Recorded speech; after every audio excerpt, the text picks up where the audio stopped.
जैसे छोड़ के आगे बढ़ वही सज्जनों। अब सेठी चोला देखा नहीं, अपन खटिया में बैठ के वो चलत होकर चिंतन मिलनी परत, और बड़े बड़े आदमी मन के दिन बड़े बड़े लोग निकलते।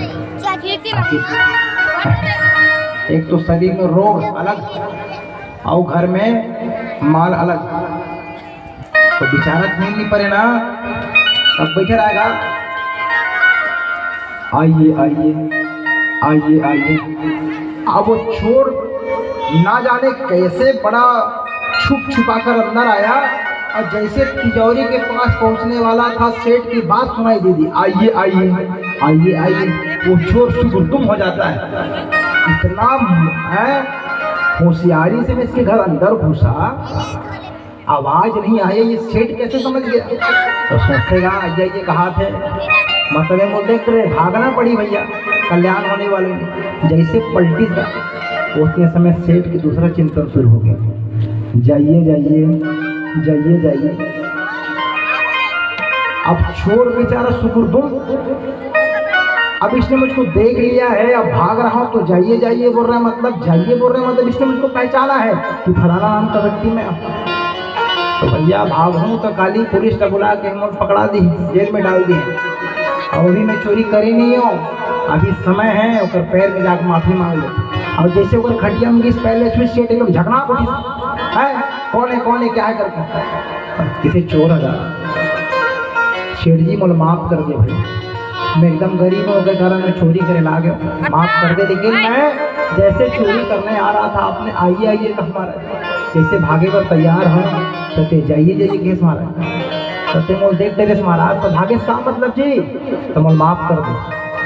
जब चोर जब अपने घर चला जाता है तो सेठ पूछेगा, पंडित जी ने कहा था कि कथा का चिंतन करना, और मैंने कथा सुना ही नहीं था, मात्र आइए आइए और जाइए जाइए, आइए आइए और जाइए जाइए से मेरे कितना बड़ा फायदा हो गया। अगर मैं 7 दिन कथा सुनूंगा तो क्या मेरा जीवन परिवर्तन नहीं होगा, और सेठ उस दिन से भगवान का भक्त हो। तो कथा का सार यही है, कथा सुनो और चिंतन करने का प्रयास करो, जीवन को परिवर्तन करने का प्रयास करो। यही नियम कहने वाले पर भी लागू होता है।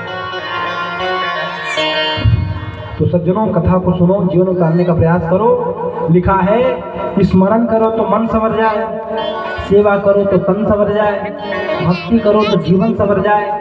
कितनी दिलकश है मेरे प्रभु की बात, अमल करो तो जिंदगी संवर जाए, अमल करो तो जिंदगी संवर जाए। बोलो बाके बिहारी लाल की जय। इस प्रकार आप कथा सुने हो जी, तुम्हारे साथ में नहीं सत्संग पवित्र कर रहे हो।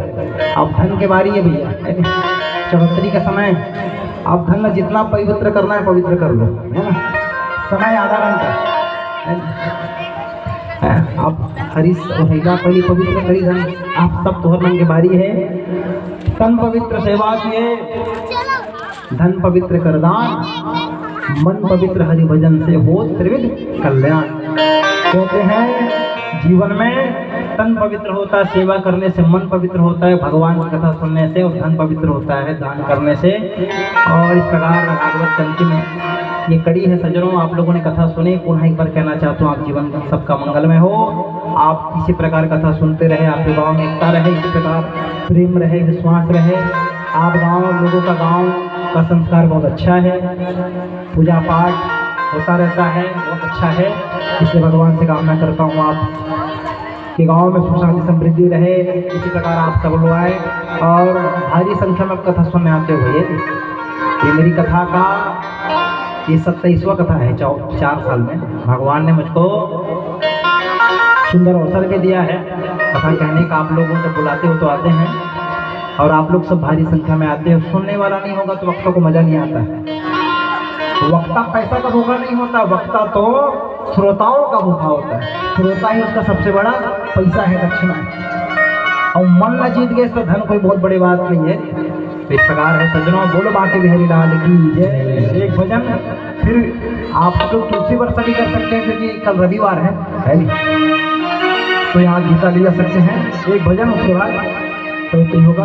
प्रेम चलो बाके बिहारी लाल की जय। मैंने रखना लगाई रे राधा तेरे नाम की, मैंने रखना लगाई रे राधा तेरे नाम की मैंने रत्ना लगाई रे राधा तेरे नाम की मैंने रत्ना लगाई रे राधा तेरे नाम की राधा तेरे नाम की किशोरी तेरे नाम की राधा तेरे नाम की किशोरी तेरे नाम की राधा तेरे नाम की किशोरी तेरे नाम की राधा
आप चौधरी बात ना छो भैया नहीं तो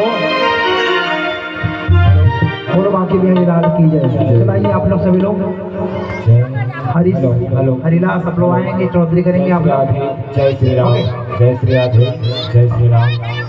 जिन भक्तों के पास गीता महारानी का पुस्तक होगा उसमें तुलसी वर्षा करेंगे, और जिन भक्तों के पास गीता महारानी का पुस्तक ना हो वो प्रति पुस्तक 10 रुपए यहाँ से ले ले, और पुनः भगवान के चरणों में गीता तुलसी वर्षा करने के पश्चात भगवान के चरणों में अर्पित कर दें।